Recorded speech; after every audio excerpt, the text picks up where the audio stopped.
नमस्कार साथियों, मैं मनीष भारती संस्कृति पीसीएस प्लेटफॉर्म पर आप सभी का स्वागत करता हूं। साथियों, जो लोग बिहार के हैं उनके लिए बहुत बड़ी खुशखबरी है और पूरे देश के लिए गर्व का विषय है। बिहार के लोगों ने एक बार फिर से जो है अपना जलवा दिखाया है। बिहार के वैज्ञानिकों ने, रिसर्चर्स ने। क्यों मैं ऐसा कह रहा हूँ उसको समझिए। और कहा जा रहा है कि कार्य जो हुआ है ना, इस देश में जो डेयरी उद्योग पीछे जा रहा था, हम यूरोप के जो देश हैं उससे पीछे जा रहे थे दुग्ध उत्पादन में। अब यहां पर जो मसला आया है, कहा जा रहा है कि इसके बाद से इस देश में फिर से एक बार डेयरी के क्षेत्र में क्रांति आने वाला है। क्या हुआ है ऐसा? देखिए, यहां पर आप देख रहे हैं आईवीएफ से कहा गया है कि गाय ने बछिया को जन्म दिया है। अब आईवीएफ से पहला मतलब मनुष्यों पर यह काम तो चलता रहा है ना, लंबे समय से। यहां पर गाय के द्वारा किया गया है। अब यहां पर एक और बात है, जो गाय के द्वारा किया गया है ना, उसमें दिलचस्प बात क्या है कि जो देशी नस्ल की हमारी गाय होती है उसमें, जैसे कि साहिवाल वाला होता है ना, जो ये आपका हरियाणा और पंजाब के क्षेत्र में बहुत मशहूर ये देशी नस्ल है, उस गाय का नस्ल तैयार किया गया है। अब जो जर्सी गाय है वो हमारे क्लाइमेट में सही से सर्वाइव नहीं कर पाती है और ना ही उसका दूध बहुत अच्छा होता है हमारे हेल्थ के लिए।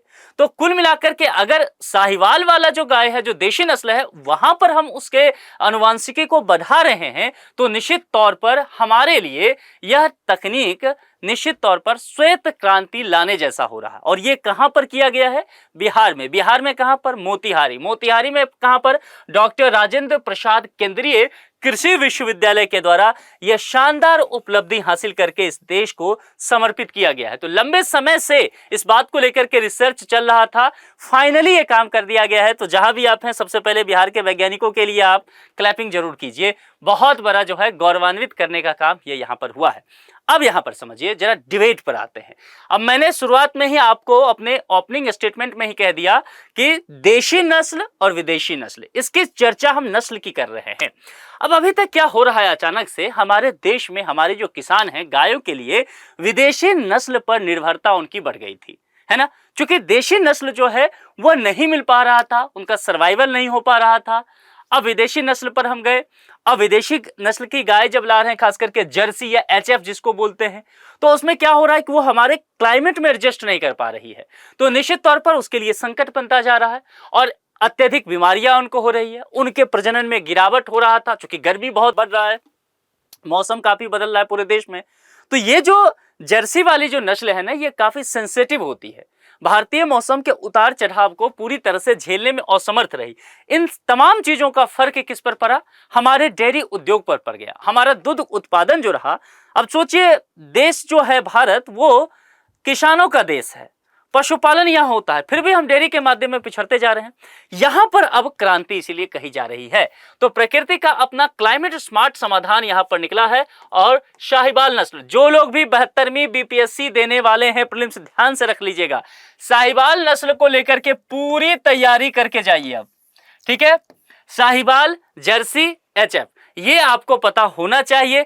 आईवीएफ तकनीक में अभी थोड़ा बताऊंगा, आईवीएफ तकनीक भी पढ़ के जाइएगा। साइंस ट्रैक का स्टैटिक वाला पोर्शन है, करंट अफेयर्स में चर्चा में आ गया, ये प्रश्न आपके सामने आ सकता है, ठीक है। और दूसरी बात, यहां से साहिवाल नस्ल जो है मूल रूप से कहां पाई जाती है, कहां की गाय है? पंजाब और हरियाणा के क्षेत्र के, ठीक है। अब ये नस्ल भारत के लिए वरदान बनते जा रही है, चूंकि ये नस्ल हमारी है, हमारे देश के क्लाइमेट के लिए एडजस्ट करने वाली है गाय की ये नस्ल। तो प्रचंड गर्मी हो 45 डिग्री सेल्सियस वाली भी ना आराम से झेल जाती है, इस क्लाइमेट में पहले से एडजस्ट कर चुकी है। दूसरी बात, ये कम रख रखाव झेलती है। जो अब जैसे देखेंगे, जर्सी के लिए उसको एसी वाला कमरा चाहिए, यहां पर महंगे चारे की जरूरत नहीं है, ना ही वातानुकूलित शेड चाहिए, इसकी आवश्यकता ही नहीं है। और दूध के उत्पादन, जो स्वदेशी नस्ल है, इसके भी दूध का उत्पादन लगभग उतना ही है जितना कि जर्सी का है। और क्वालिटी की बात करेंगे तो भैया क्वालिटी तो इसका लाजवाब है ना। अभी मैं बताऊंगा इस दूध की क्वालिटी, जो साहिवाल नस्ल की गाय है उसके दूध की क्वालिटी क्या है उस पर चर्चा करेंगे, क्योंकि मजबूत रोग प्रतिरोधक क्षमता यहां पर आता है, ठीक है। तो कुल मिलाकर के अगर देखेंगे तो ये एक वरदान मांगा जा रहा है इस पूरे रिसर्च को। अब यहां पर समझते हैं मोतिहारी का जो चमत्कार हुआ है, बिहार में पहली बार आईवीएफ से साहिवाल बछड़ों का जन्म हुआ है। इस यूनिवर्सिटी के अंतर्गत क्या क्या यहां पर काम किया गया है, जरा इसको समझते हैं। ये जो लोकेशन आपको दिख रहा होगा, 4 लोकेशन, ये महत्वपूर्ण है। तकनीक ovum pickup, OPU IVF, in vitro fertilization तकनीक का सफल प्रयोग हुआ है। आपके लिए फैक्ट जो एग्जाम देने वाले हैं, 4 स्वस्थ साहिवाल बछड़ों का जन्म हुआ है। संख्या कितनी है? 4, ये ध्यान रखिएगा। स्थान कहां पर है? यहाँ पिपरा कोठी स्थित। ये पिपरा कोठी जो है यहाँ पर स्थित देशी नस्ल संवर्धन उत्कृष्टता केंद्र, और एक बछड़ा जो है मोतिहारी की चकिया गौशाला में। तो ये पर ध्यान रखिएगा। नेतृत्व यहाँ पर जो है उनकी टीम के द्वारा कुलपति जो वहां के हैं डॉक्टर PS पांडे के मार्गदर्शन में डॉक्टर प्रमोद कुमार, डॉक्टर कृष्ण मोहन कुमार और डॉक्टर RA अस्थाना की टीम के द्वारा ये सामूहिक कार्य किया गया। तो निश्चित तौर पर ये जितने भी लोग हैं इनको निश्चित तौर पर प्रशंसा के पात्र हैं। हम सबों का इनका एहसानमंद होना चाहिए कि हमारे समाज के लोग इतना बेहतर कर रहे हैं। जरा इस पर आते हैं, ये आपसे पूछा जा सकता है, genetic bypass IVF time machine कैसे काम करती है? समझिए, सामान्य प्रजनन से नस्ल सुधार में सालों लग जाते हैं। ठीक है, आपको बेहतर नस्ल चाहिए, क्लाइमेट चेंज हो रहा है उस तमाम चीजों के लिए, लेकिन जब IVF आप करते हैं तो इसे एक पीढ़ी में ही आप संभव बना सकते हैं। सामान्य प्रक्रिया क्या है? 15 से 20 वर्ष लगेगा। 5-6 पीढ़ी तक एक बेहतर नस्ल की गाय बनने में लग जाएगा। यहां से पहुंचने में यहां आप 20 साल गवा देंगे। लेकिन जब आप यहां पर IVF के अंतर्गत करते हैं तो एक नस्ल में ही यह काम आप बेहतर नस्ल के बच्चियां प्राप्त कर सकते हैं। बीज क्या है इसका? शुरुआत कहां से होगा? प्रयोगशाला में 100% शुद्ध और उच्च गुणवत्ता वाला साहिवाल जेनेटिक्स, उसको फिर क्या किया जाएगा? सेरोगेट यानी कि दूसरी गाय के कोख में उसको डाला जाएगा, और उसके बाद परिणाम क्या होगा कि नया जन्म होगा, और बच्चे में जो है माँ का कोई गुण नहीं आएगा। माँ कौन है? विदेशी, यानी कि HF ले लीजिए या फिर आप जर्सी।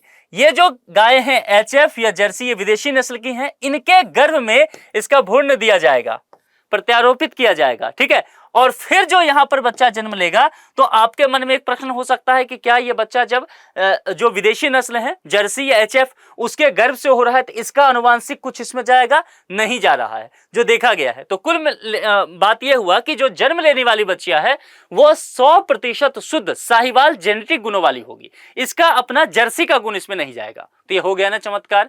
यही काम करके यहां पर वैज्ञानिकों ने दिखा दिया है। अब जरा यहां पर समझते हैं कि क्यों स्वदेशी नस्लें भविष्य की हम आवश्यकता बता रहे हैं। क्योंकि सबसे पहली बात क्या है? जलवायु अनुकूलता। विदेशी नस्लें जो हैं वह संवेदनशील अधिक होती हैं, वो जल्दी क्लाइमेट के साथ एडजस्ट नहीं कर पाती। स्वदेशी नस्ल जो है साहिवाल खास करके वो अत्यधिक आप कह सकते हैं कि झेल सकती है गर्मी को। यहाँ पर उसके अलावा बीमारी और मृत्यु दर बहुत उच्च है जर्सी में, लेकिन यहाँ पर देखेंगे साहिवाल में वो नगण्य है। दूध की गुणवत्ता A1 दूध यहाँ पर आपको देखने को मिलेगा। HF और जर्सी में क्या होता है? देखिए, पाचन और स्वास्थ्य के लिए ये बहुत अच्छा नहीं बताया जाता। ये दूध मार्केट में मिलने वाला ज्यादा दूध जो है वो A1 दूध होता है, जो ये जर्सी के हैं, HF के हैं। इसलिए बहुत बेहतर आप लोगों को देखेंगे बहुत सारे प्रॉब्लम से, जो डाइजेस्टिव सिस्टम के प्रॉब्लम है से जूझते रहते हैं। A2 दूध जो है सर्वोत्तम स्वास्थ्यवर्धक और पौष्टिक ये होता है। प्रजनन क्षमता जलवायु के कारण लगातार ये घटता रहता है।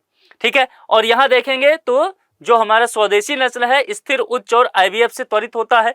रख रखाव यहाँ पर बहुत अधिक होगा, जो जर्सी हैं या HF हैं, लेकिन यहाँ पर साहिवाल का बेहद कम होगा। और ये जो स्थानीय संसाधन है किसान के पास उसी पर पूरी तरह से निर्भर है, तो बहुत अधिक प्रॉब्लम यहाँ पर है ही नहीं।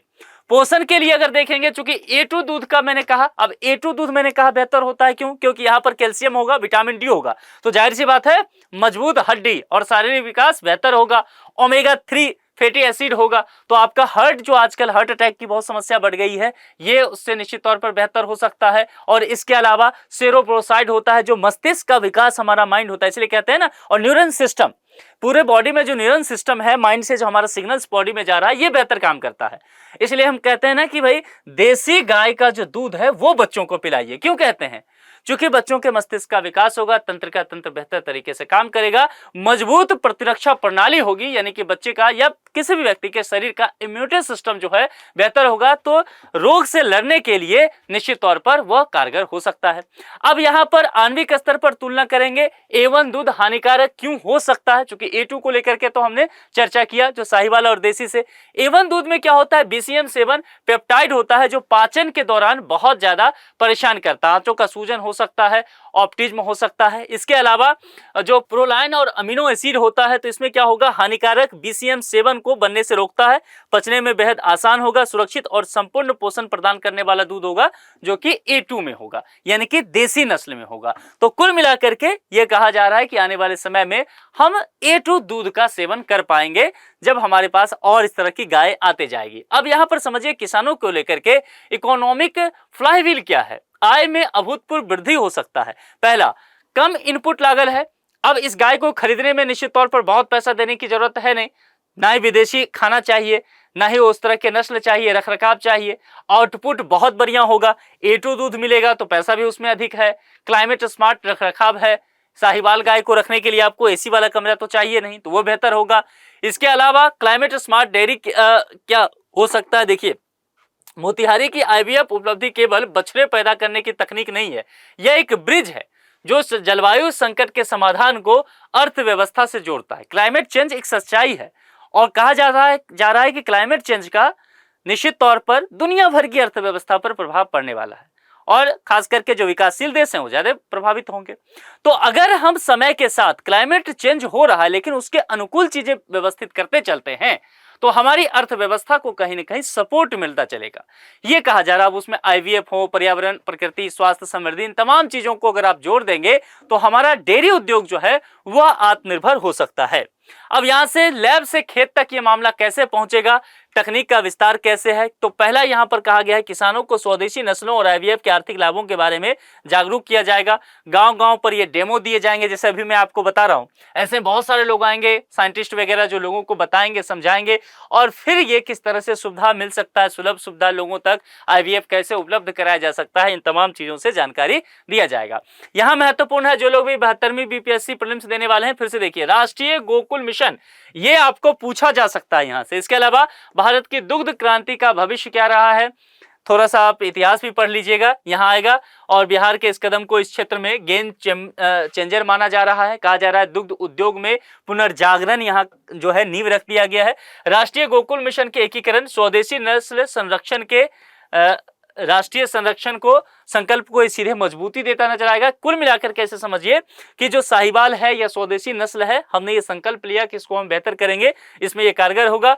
अन्य नस्लों का यहाँ पर विस्तार होगा जिसके अंतर्गत साहिवाल के अलावा गिर और थार पारकर जैसी अन्य उत्कृष्ट जो नस्लें हैं, जो ये भी देशी नस्लें हैं, इस पर भी IVF तकनीक का प्रयोग किया जा सकता है।